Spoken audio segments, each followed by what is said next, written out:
Hey guys, what's going on? This is Jay from Sony Alpha Lab, and in this quick video I'm just going to go over the menu system on the Alpha 580, which is quite good if you ask me. So let me show you what I'm talking about here.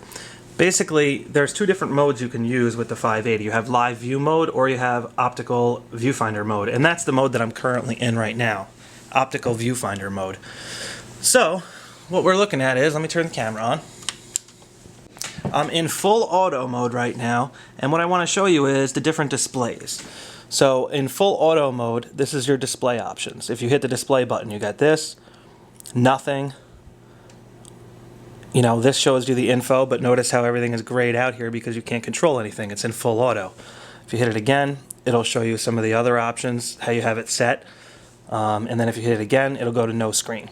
So the reason why I wanted to show you this in full auto is so I can change it and show you how the options change as you change modes. Okay, so here in aperture priority mode, you can see just the aperture is highlighted. If I go to shutter priority mode, you can see how it switches, so the shutter is now the grayed area. And if you go to manual, now you have options for both, and that's pretty much telling you that you can adjust those.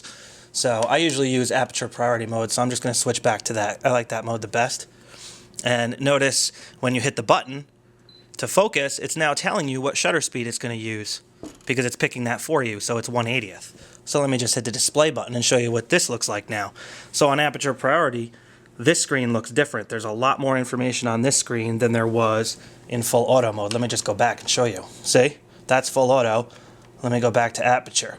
See how many more options. But this is really cool because now you can see, you know, what focus point you got, how your ISO is set. I mean, all the information is right there. It's excellent. Let me switch to live view. Okay. So now we're looking at live view. You have all these options around the screen, and you can change those by hitting the display. See that? Now you got a nice clean screen, except for the information on the bottom, the bare minimum. And if you hit display again, you get just the histogram. And if you hit display again, you get everything. See that? Also have buttons. You have the AF button. You can choose that. It's kind of hard to see on the video, but I'm actually scrolling now and moving it.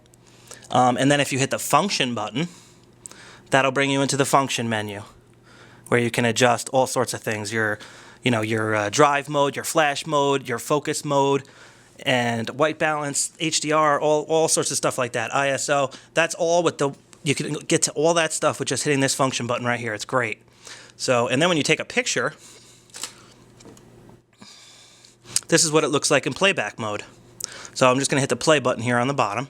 This is one of the views for playback mode. Again, I'm going to go to this display button now. So no matter where you are, you can always go to this display button and change the way you're viewing the particular screen. So check this out. Let me hit it. There's full screen. There's full screen with info. And here's the information with the RGB histogram, which is great. And notice up here, you have the zoom minus and zoom plus, which these buttons turn into when you're in this mode. So if I zoom in, it's going to go right to 100%. Very cool. And then you can just simply zoom out like so. Very good. I just wanted to show you quickly that switch on the top that I just changed. Just got to get the depth of field right. Here's that live view switch right here. All right, and then you got ISO, you have your drive mode, you have your dynamic range, focus check, live view, all great features, and they're all on the top.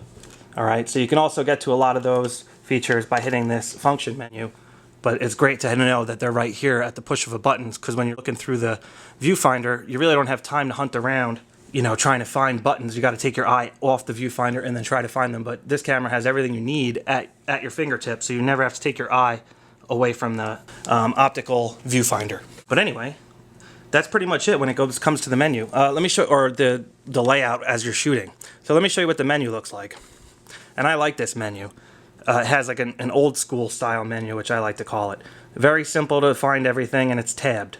So you have your camera features here, and then you have more options here, histogram on or off. You can change what the AEL button does, which is pretty cool. I like that feature. You have a focus hold button, all sorts of stuff most cameras have. And then if you go through in your play mode, you got different options there.